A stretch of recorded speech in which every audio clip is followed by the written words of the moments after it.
I froze in the hallway, grocery bags still in my hands, when I heard David's voice drift from the kitchen. Low, defeated, talking to himself. "He's going to ruin you if you keep ignoring the signs."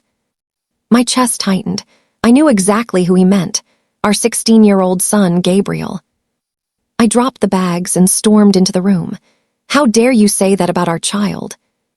David turned, startled. His face went pale. "Sarah, I didn't know you were." "Talking behind my back about our son, our baby."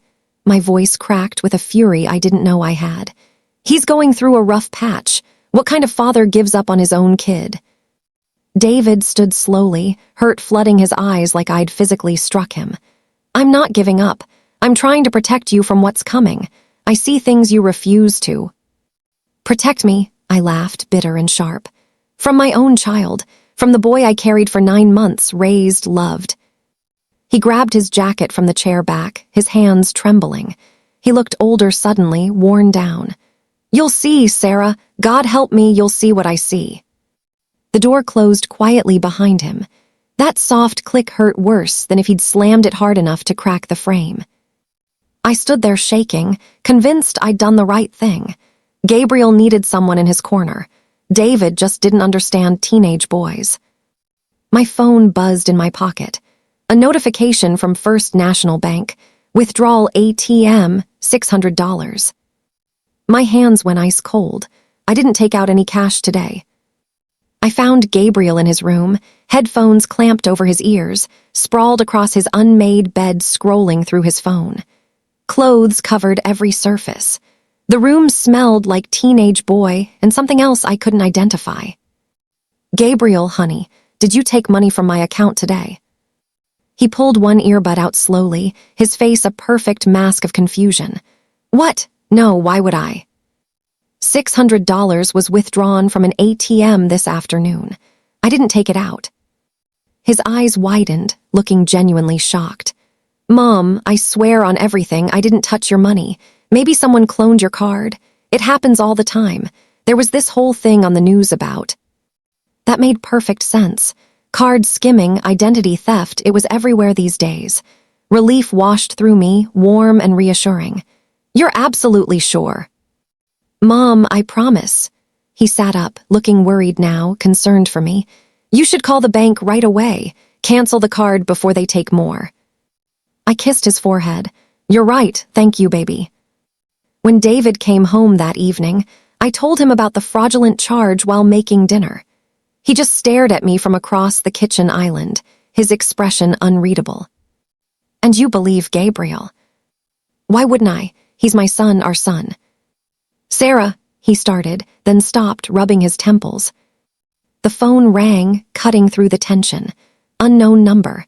I answered, and a young woman's voice came through. "Mrs. Mitchell, this is Casey from Brennan's Hardware downtown. Someone came in today trying to return your husband's DeWalt tool set for cash. Store policy requires us to verify large returns. Did you authorize this?" My stomach dropped like I'd missed a step in the dark. David was watching my face, watching me realize something terrible. "Where are Dad's tools?" I asked Gabriel the next morning, my voice carefully controlled, trying not to sound accusatory. He didn't look up from his cereal. How should I know where Dad keeps his stuff? David appeared in the kitchen doorway, still in his pajamas. He looked like he hadn't slept. "Because you tried to return them yesterday at Brennan's Hardware, for cash." Gabriel's spoon clattered into the bowl, milk splashing. His face flushed deep red. "That's a complete lie." "They have you on security footage, Gabriel. Time-stamped. You, my tools, trying to get cash." "I was helping a friend." Gabriel's voice rose, panicked. "His dad needed to borrow tools for a construction job, and I was just—" He fumbled, his story morphing mid-sentence. "You always assume the worst about me. Always." I stepped between them, my heart pounding. "David, stop interrogating him like he's a criminal." "He took my tools, Sarah. Tools I've collected for 15 years. Do you understand what that means?" "He made a mistake. Teenagers make mistakes." I was screaming now, something breaking loose inside my chest. "Why can't you show him some compassion, some understanding? Why is everything always a catastrophe with you?" David's shoulders slumped like I'd broken something inside him. He looked at me like I was a stranger, like he didn't recognize the woman he'd married. Then he simply walked away, his footsteps heavy on the stairs. That silence terrified me more than any argument we'd ever had. Later that afternoon, while Gabriel was out, I went to the garage.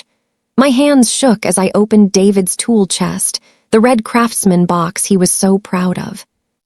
Every drawer was empty, completely empty. I sat on Gabriel's bed that evening while he played video games, the explosive sounds filling his room. "Gabriel, honey, the tools are gone, all of them." He paused the game, controller still in his hands. "Okay, look, fine, I borrowed them, but it's not what Dad thinks." "Then what is it?" "My friend Jake's dad needed them for a side job. He was going to pay me $200 to borrow them for the week. I was going to surprise you, help with groceries or something. I was trying to do something good." The explanation was so convoluted, so many moving parts, that something twisted sharply in my chest. But the alternative, that my son was lying, stealing, manipulating, was unbearable. I wanted to believe him. I needed to believe him. "Why didn't you just ask Dad if you could loan them out?" Gabriel's jaw tightened. "Because Dad hates me. He never lets me do anything. Everything I do is wrong in his eyes." I pulled him into a hug, ignoring the voice in my head that sounded exactly like David's warning. "We'll figure this out together, baby. I promise." 3 days later, I stood in the checkout line at Safeway, my cart full of groceries for the week. The cashier rang everything up, $127.84. I swiped my credit card. "Declined." "Could you try it again?" I asked, heat creeping up my neck. She tried 3 times. "Do you have another form of payment?" Humiliated, people in line behind me shifting impatiently, I fumbled for my debit card, my hands shaking so badly I could barely hold it. In my car, sitting in the parking lot with melting ice cream in the back seat, I checked my credit card balance on my phone. $7,500, maxed out completely. I couldn't breathe. I sat in my dark kitchen at midnight, my laptop screen casting blue light across my face, scrolling through my credit card statement. The charges went on and on and on. Xbox Live subscriptions, PlayStation Network, DoorDash, Uber Eats, Postmates, Steam games, in-game purchases, more food delivery, premium Spotify, Discord Nitro. None of them were mine. Hundreds of small charges adding up to thousands of dollars. "Gabriel," I called upstairs, my voice breaking. Silence. I climbed the stairs, each step heavier than the last. I knocked on his door. "Gabriel, I need to talk to you right now. It's important." "I'm in the middle of a raid. Can't pause." "Open this door." "Mom, seriously, I'll die if I leave right now. My team needs me." I stood there, my forehead pressed against the wood, feeling everything crumbling around me like a building in slow collapse. My credit ruined. My marriage fracturing. My son on the other side of a locked door choosing a video game over me. David found me there an hour later, still standing in the dark hallway. He didn't say anything at first, just stood beside me, close enough that I could feel his warmth but not touching. Finally, he spoke, his voice hollow. "Sarah, if you don't do something real, I'm leaving, for good this time." I turned on him, tears streaming down my face. "Are you actually threatening me, right now?" "No." His eyes were red, exhausted. "I'm telling you I can't watch this anymore. I can't watch him destroy you while you defend every single thing he does. I can't be married to someone who won't protect herself, who won't even acknowledge what's happening." "Then get out," I whispered. He packed a bag that night. 15 years of marriage folded into a duffel bag. He left without slamming doors, without dramatic speeches. Just a kiss on my forehead and a whispered, "I love you, but I can't do this." Gabriel watched from the upstairs hallway, his face completely blank, emotionless. The front door closed. We were alone. David's side of the bed stayed empty. His pillow still smelled like him, cedar and coffee. I slept on my side, unable to cross that invisible line. 3 days passed. Gabriel seemed lighter, almost cheerful. He came downstairs more, talked more. It's honestly better with just us, Mom. Dad was always so negative about everything, always criticizing. Now we can just relax. I wanted to argue, to defend David, but I was too tired, too hollowed out. Thursday morning, the mail came. I shuffled through it mechanically. Electric bill, junk mail, coupons, and then a thick envelope from Liberty Lending Services. Dear Sarah Mitchell, thank you for your recent loan application. Your $5,000 personal loan has been approved and deposited into your checking account ending in 7742. Your first payment of $247.18 is due. The words blurred. I never applied for a loan. I never even considered applying for a loan. My hands shook so badly I could barely dial the number. The customer service representative was friendly, efficient. Yes, Mrs. Mitchell, your application was approved on the 23rd. You came into our office in person with your driver's license and social security card. That's fraud. I never came to your office. I didn't apply for this. Ma'am, the application has your signature. It was completed in person. We require government ID and your social security card for verification. The 23rd, 2 weeks ago, the day Gabriel said he needed my purse because he left his insurance card at home and the school needed it for sports physical. I'd handed it right to him. I need to file a fraud report, I whispered. After I hung up, I sat at the kitchen table, staring at the letter. My sweet boy, my baby, what had he become? I went to my home office, to the file cabinet where I kept all our important documents. The drawer stuck, it always stuck, and I yanked it hard. My fingers flipped through hanging folders with increasing panic. Birth certificates, there. Marriage license, there. Car title, mortgage papers, insurance policies, all there. My social security card was gone. No, no, no, no. I pulled every drawer open, dumping contents onto the floor. Tax returns scattered. Old report cards, Gabriel's straight A's from elementary school mocking me. Photos of him as a baby, chubby and smiling. The card wasn't there. I called David. He answered on the first ring like he'd been waiting. Sarah. He took my social security card. My voice was barely audible. He took out a loan in my name, $5,000. He forged my signature. Silence stretched between us. Then, so softly I almost missed it. What are you going to do? I don't know. I was crying, ugly sobs that hurt my chest. David, I don't know what to do. You know what you need to do, Sarah. You've always known. He's my son. He's my baby. And I was your husband. I still love you, but I can't save you from this.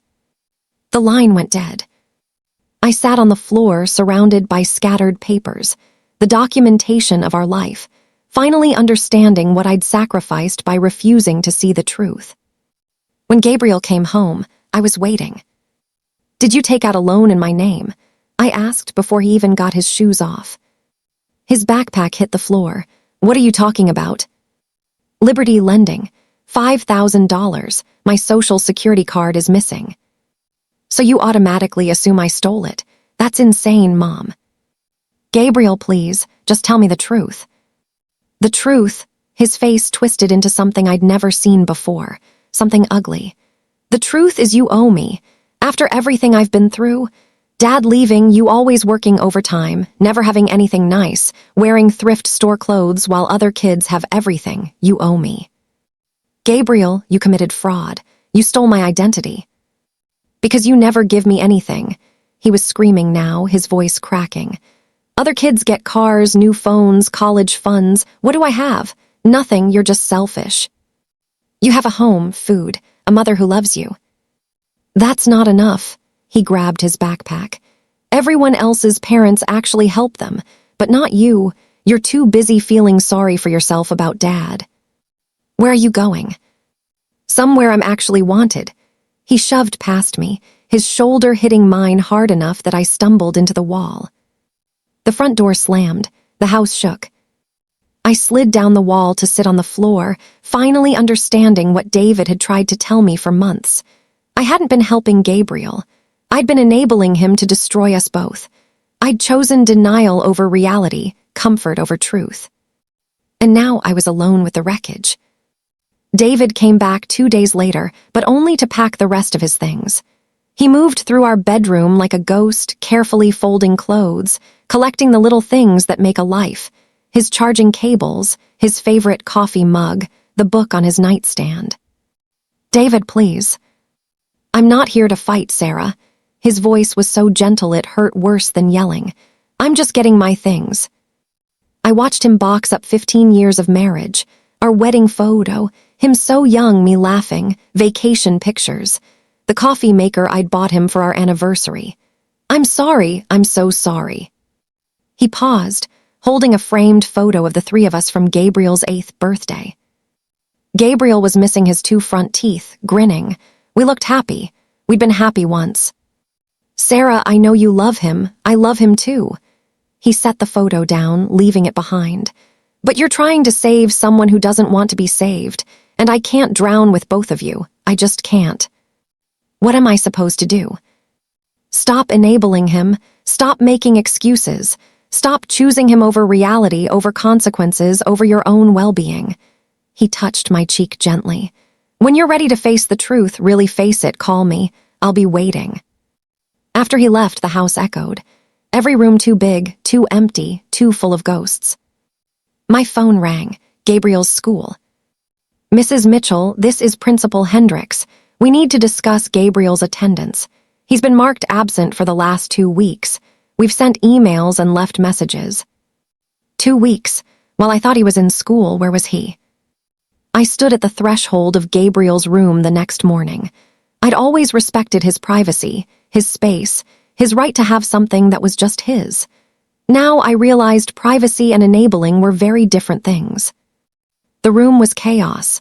Clothes everywhere, clean mixed with dirty. Dishes with dried food. Empty energy drink cans. The smell hit me: stale air, teenage sweat, something chemical and sweet I couldn't identify. I started searching.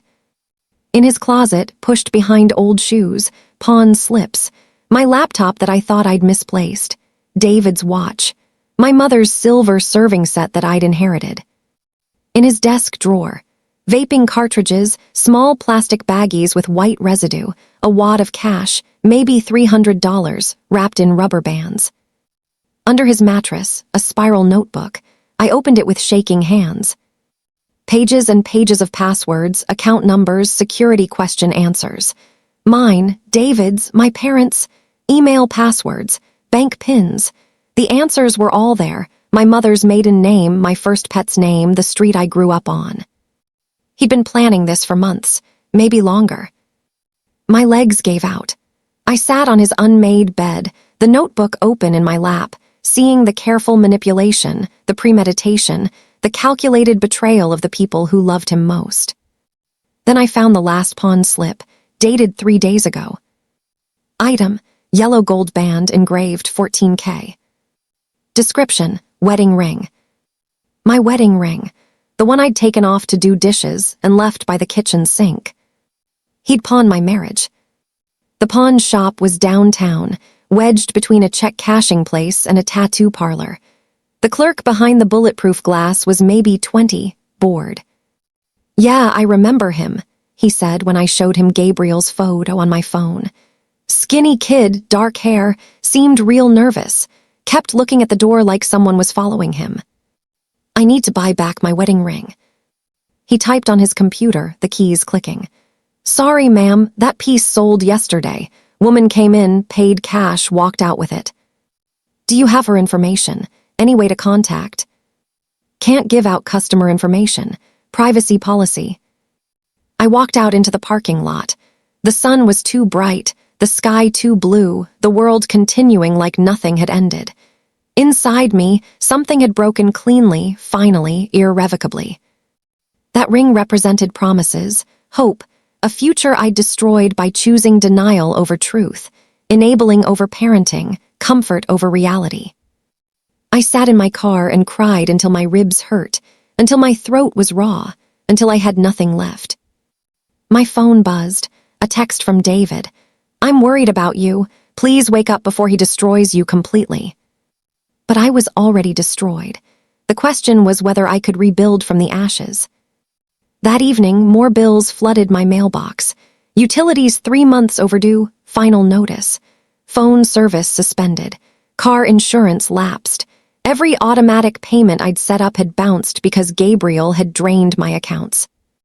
I logged into my savings account, the one I'd been building for 20 years, depositing $50 a paycheck, sometimes $100, saving for retirement, for emergencies, for the future.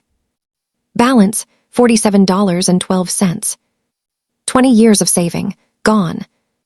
I spent that night making desperate phone calls, begging utility companies for extensions, explaining to insurance companies, setting up payment plans I wasn't sure I could afford. My credit was destroyed. Everything I'd built was gone. At 2 a.m., I was still awake, staring at the ceiling, when my phone lit up with a notification. Someone had attempted to access my new bank account, the one I'd opened just yesterday, the one Gabriel didn't know about. The IP address matched Gabriel's phone. Even now, even after everything, he was still looking for ways to take more, like a parasite that couldn't stop feeding even as it killed its host. I got up and stood in my dark kitchen, finally seeing with absolute clarity. My son wasn't going through a rough patch. This wasn't teenage rebellion or acting out. This was systematic, calculated, predatory behavior. This was someone who'd learned he could manipulate me and had turned it into an art form. And I had enabled every single step by refusing to see it, refusing to act, refusing to protect myself. The next morning, I called a locksmith, then the bank, then all 3 credit bureaus. The locksmith was an older man named Jerry who didn't ask questions while he changed every lock on my house. New deadbolts, new doorknobs, new everything. When he finished, I stood at my new locks and said the words I'd refused to say for months. My son is hurting me. Saying it out loud made it real, made it true, made it something I had to act on. At midnight, fists pounded on my door. "Mom, open the door," Gabriel's voice, muffled but furious. I stood in my dark living room, trembling so hard my teeth chattered. "No." "What do you mean, no? This is my house, let me in." "You don't live here anymore, Gabriel." The pounding got harder, more violent. "You can't lock me out. I'm your son. You can't just abandon your own kid. You stole everything from me. The locks are changed. You're not coming in." He screamed obscenities, words I'd never heard him use, things that made me flinch with each syllable. This wasn't my baby. This wasn't the little boy who used to climb into my lap during thunderstorms. This was a stranger who'd been living in my house, wearing my son's face, destroying me from the inside. "I'll break a window. I swear to God, I'll break every window in this house. Then I'll call the police." My hand shook as I held my phone. "Silence, then. You wouldn't dare." "Try me, Gabriel, please. Try me and find out." More pounding, more screaming. Words designed to hurt, to manipulate, to make me open the door. Then footsteps running away, fatting into the night. I collapsed on the couch, shaking so violently I thought I might be sick. But I hadn't opened the door. For the first time in Gabriel's entire life, I hadn't given in. At 3 a.m., my neighbor Mrs. Chen called. "Sarah, I'm sorry to wake you. Someone's trying to break into your car in the driveway." I looked out my bedroom window. Gabriel was trying to jimmy my car door open with a screwdriver, his movements frantic, desperate. My hand shook as I dialed the non-emergency police line. "My son is trying to break into my car. I need help. I'm afraid of what he'll do." The operator's voice was calm. "Is he armed?" "I don't think so, but he's angry, really angry." When the patrol car pulled up, lights off but visible, Gabriel turned toward my window. Even from the second floor, even in the dark, I could see the hatred on his face. Pure, undiluted hatred. The officer spoke to him. I couldn't hear the words, but I saw Gabriel point at me, saw him yelling. Then the officer stepped between us. "You called the cops on your own kid," Gabriel screamed up at me. "What kind of mother are you?" I opened the window. "The kind who won't let you steal my car." "I just needed a ride. I needed help." "Then call a friend." Call someone who hasn't spent the last year watching you destroy their life." The officer said something firm. Gabriel kicked my car tire, then walked away into the darkness, shoulders hunched, every step radiating rage. I went inside and locked the door. The next morning, a note was wedged in my mailbox, written on torn notebook paper in Gabriel's handwriting. "You'll regret this. You'll regret everything." I called David. "Can you come over, please?" David arrived within 20 minutes. He must have driven way too fast. When he walked in, I broke. Everything I'd been holding together shattered, and I sobbed against his chest while he held me. "I called the police on our son. What kind of mother does that?" "The kind who's finally protecting herself." "It doesn't feel like protection. It feels like abandonment." "No." He pulled back to look at me, his hands on my shoulders. "You're finally refusing to be his victim. That's completely different, Sarah. That's not abandonment, that's survival." Over the next weeks, I started the slow, painful work of rebuilding. A financial counselor named Margaret helped me tackle the debt, negotiate with creditors, make a plan that felt impossible but doable. A therapist named Dr. Reynolds helped me understand the difference between enabling and helping, between love and self-destruction, between protecting someone and protecting yourself from them.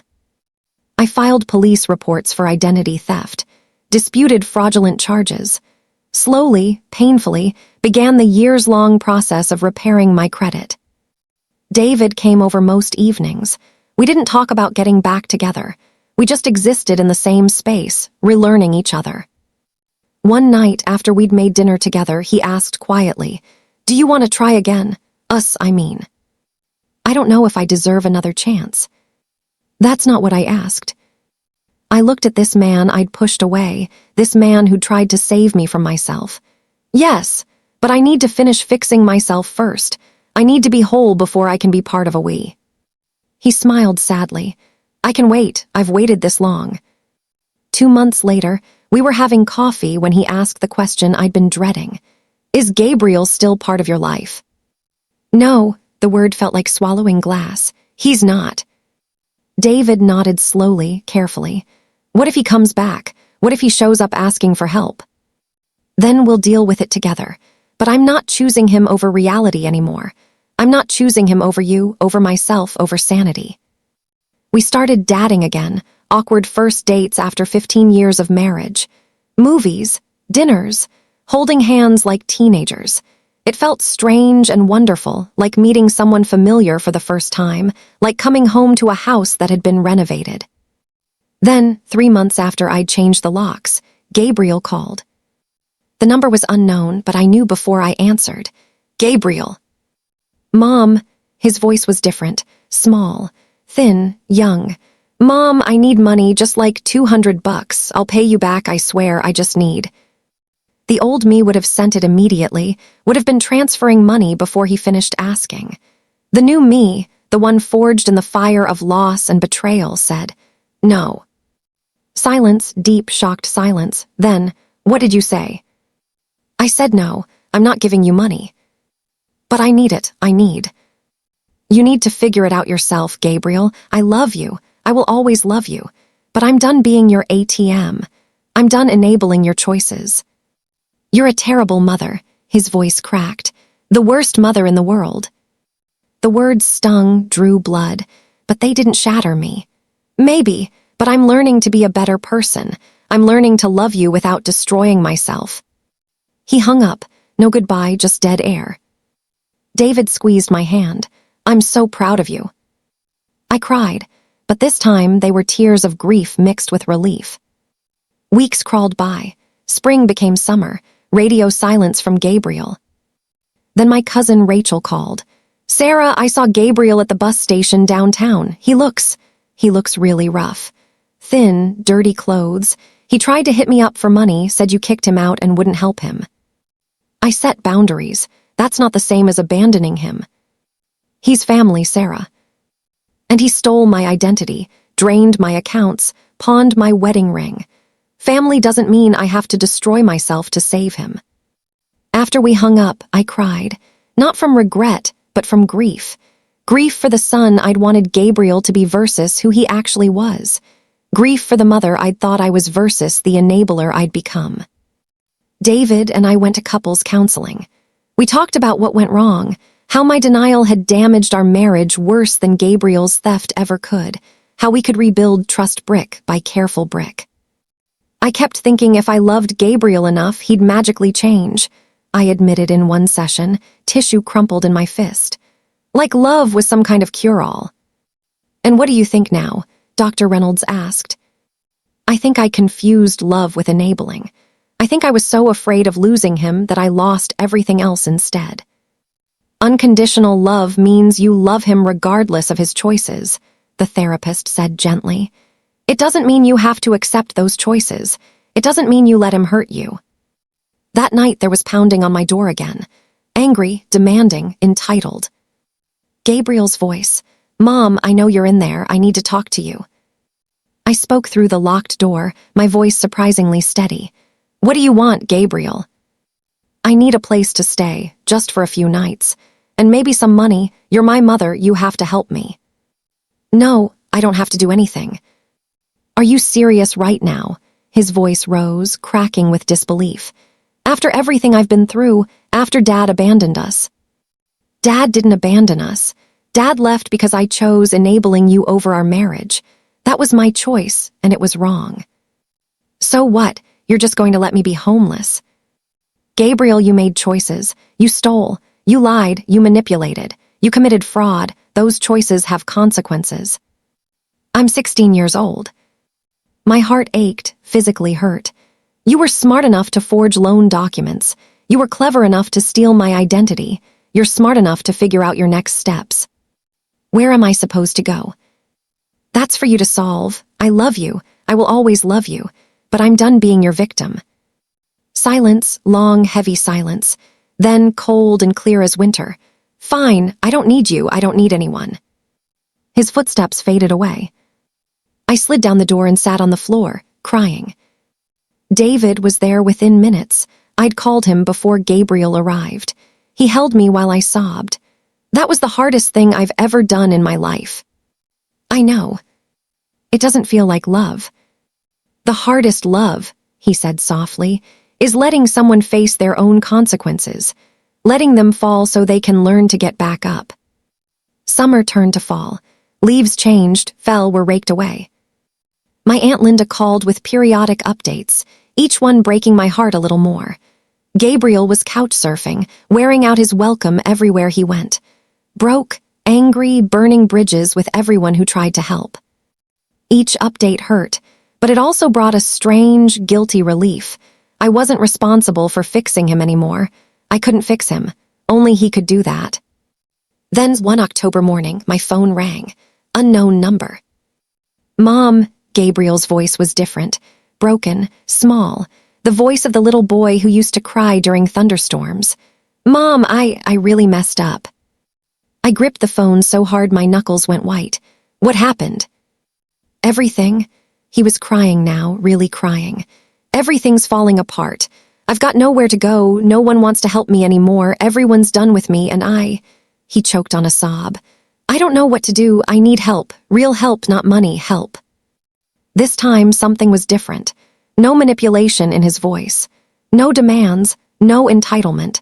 Just fear and desperation and maybe, finally, a tiny crack of self-awareness. "What kind of help, Gabriel?" "I don't know, I just know I can't keep living like this. I'm so tired, Mom. I'm so tired of fighting everyone. I'm tired of being angry all the time." I closed my eyes. Every maternal instinct screamed at me to save him, to swoop in and fix everything. "I'll meet with you, but I have conditions." "Okay." Non-negotiable conditions. "Okay, anything, please." We met at a coffee shop 2 days later. Neutral ground. David waited in the parking lot, watching through the window in case I needed him. Gabriel looked terrible. He'd lost weight, his clothes were dirty, his eyes hollow and red-rimmed. He looked 10 years older. "These are my terms," I said, sliding a handwritten list across the table. "If you want my help, these are non-negotiable." He read, "Weekly therapy sessions. I'll pay Enroll in job training program, live with grandma and grandpa. Not me, complete financial literacy course. Pay back what you stole, payment plan okays. No direct money from me. You must actively participate in your own recovery. This is a lot, he whispered. This is love, real love, not the enabling, destructive kind I gave you before. What if I can't do it? Then you'll face the natural consequences of your choices. But if you're genuinely ready to change, really ready, Gabriel, not just saying what I want to hear, then I'll support you through this process. Not with money, not with excuses, with structure, accountability, and boundaries. His hands shook as he held the paper. What if I fail? Then you'll get back up and try again. That's what grown-ups do. He stared at the list for a long time. A barista called out an order. Someone laughed at another table. Life continued around us while my son decided his future. Can I think about it? He finally asked. You have 24 hours. After that, the offer expires.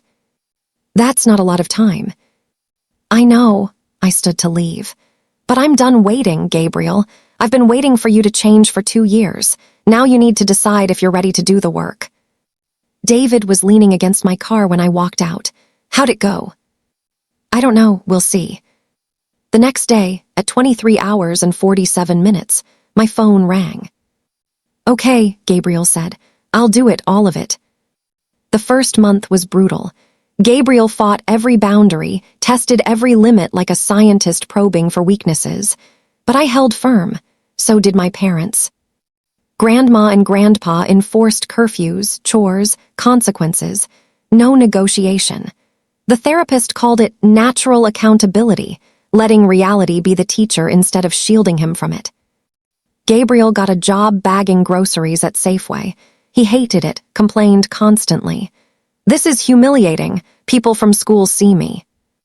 There's no shame in honest work, Grandpa told him, but there's plenty of shame in theft. Slowly, painfully, frustratingly slowly, something shifted. Gabriel started showing up to therapy. Started talking about his choices instead of making excuses. Started, tentatively, taking tiny slivers of responsibility. It wasn't dramatic. There was no movie moment where everything clicked. Just small, daily choices to do slightly better. David and I continued rebuilding too. We went on actual dates, dinner and movies like we were courting again. We talked about the future carefully, like planting seeds in soil that might not be ready. 4 months in, Gabriel asked to meet me for coffee. I've been thinking a lot, he said, stirring sugar into his cup without drinking. About everything I did, the money, the lies, the way I treated you and Dad, the things I said. And he looked up, and for the first time in years, I saw genuine emotion in his eyes. I don't know how to make it right. I don't think I can ever make it right. You can't undo it, I said gently. But you can move forward differently. You can become someone different. He nodded. I'm sorry, Mom. I know that doesn't fix anything, but I'm sorry. It wasn't enough, but it was a start. Months passed. Gabriel kept working, kept therapy, kept following rules. Small victories, showing up on time, saving his first $100, apologizing to my parents for stealing from them. Then, 8 months after I'd changed the locks, he asked, Can I come home? No, I said gently. Gabriel's face fell like I'd struck him. But I've been doing everything you asked, everything on the list. And I'm incredibly proud of you, Gabriel, truly. But you're not ready to come home, and honestly, I'm not ready either. When will I be ready? I reached across the table and took his hand. When you can stand on your own 2 feet, when you don't need me to survive, but choose to have me in your life because you want to, not because you need something. He looked hurt, then thoughtful. That's actually really fair.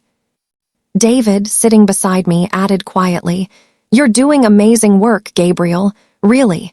But you need to prove to yourself that you can make it independently. Not for us, for you. Gabriel nodded slowly, processing. Okay, I get it. I don't like it, but I get it. After he left, I cried. David held me in the coffee shop parking lot while I sobbed. Those were tears of pride mixed with grief. I explained. Pride that I finally set a healthy boundary. Grief for all the years I wasted enabling him instead of parenting him. You saved him, David said. You finally saved both of us.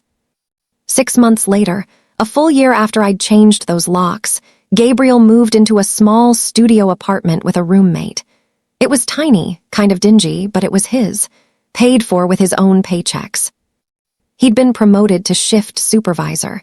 He'd paid back $400 of what he'd stolen. He was taking community college classes online. We had dinner together once a month. The first few were stilted, awkward. Then gradually they warmed. 15 months after David left, we renewed our vows. It was small, just close family in my parents' backyard. Gabriel came. He wore a dress shirt I knew he'd bought with his own money. He looked healthy, stable, different. After the ceremony, he approached David nervously. Thank you for not giving up on Mom. David pulled him into a hug. Thank you for not giving up on yourself, son. The word son made Gabriel cry, made all of us cry. It wasn't perfect. We'd never be the family I'd once imagined, the perfect family in my head. But we were honest now. Real, built on truth instead of denial. Gabriel still struggled. He called sometimes, frustrated, wanting quick fixes to complex problems. But he was learning, slowly, to solve things himself. I was learning that loving him didn't mean destroying myself. That boundaries weren't walls. They were bridges to healthier relationships. My credit was slowly recovering. David and I bought a smaller house, started fresh. I framed a quote in our kitchen, "Setting boundaries is an act of love." 2 years after everything fell apart, Gabriel called. Hey, Mom, I wanted you to know. I got accepted to community college, business management. Gabriel, that's wonderful. Yeah, his voice cracked with emotion. And Mom, I wanted to say, thank you for not giving up on me, but also for giving up on saving me from myself. If you'd kept enabling me, I'd probably be in jail or dead. You saved my life by refusing to save me. I started crying, happy tears this time. I hated you for it, Gabriel continued. For months, I absolutely hated you. I know, baby, I know. But you were right about everything, and I'm sorry it took me so long to see it. After we hung up, David found me on our back porch, staring at the sunset, painting the sky pink and gold. Good call, he asked, sitting beside me. The best. He's going to college, and he thanked me, really thanked me. David wrapped his arm around my shoulders. You did that, by being strong enough to let him fall, to let him face consequences, to love him without destroying yourself. We did it. I couldn't have survived without you coming back. I never really left completely. I just couldn't watch you drown. But I was always waiting, always hoping you'd reach the shore. We sat in comfortable silence, the kind earned through pain and loss and rebuilding. My phone buzzed. A photo from Gabriel, his acceptance letter, his first tuition payment receipt, a short note. Paid with money I earned. No loans, no theft, just work. Thank you for teaching me the hard way. I showed David. We both smiled.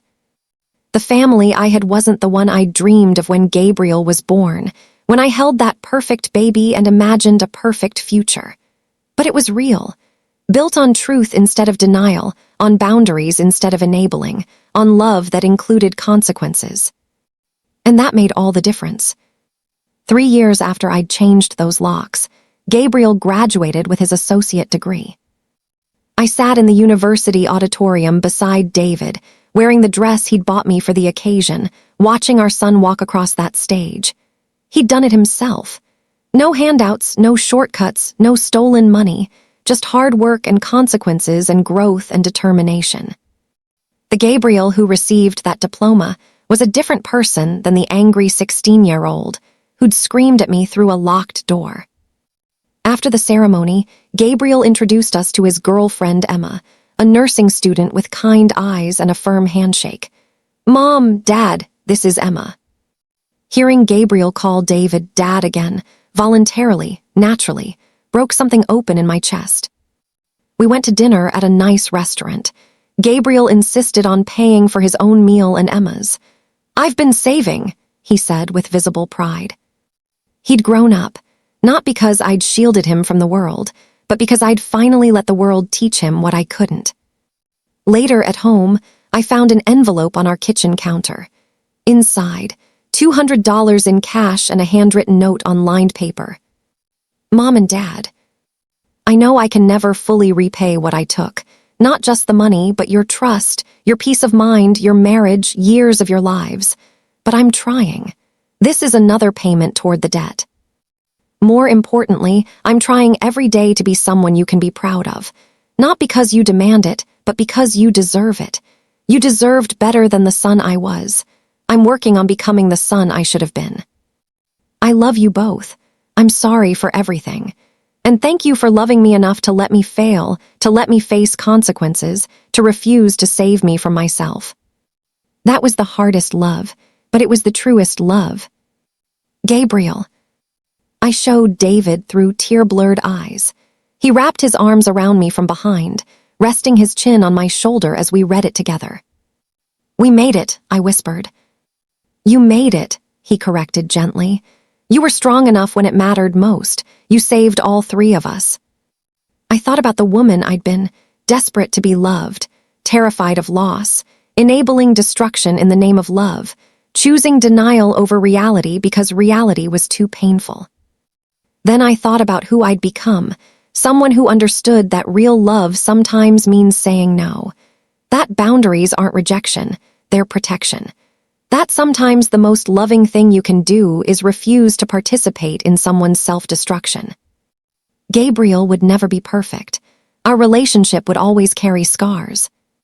Visible and invisible, but it was honest now, real, built on truth. I'd lost everything proving David right. My savings, my credit, my marriage temporarily, my illusions about my son. But in losing everything, I'd found something infinitely more valuable. The strength to love wisely instead of desperately. The courage to protect myself while still caring. The wisdom to know the difference between helping and enabling.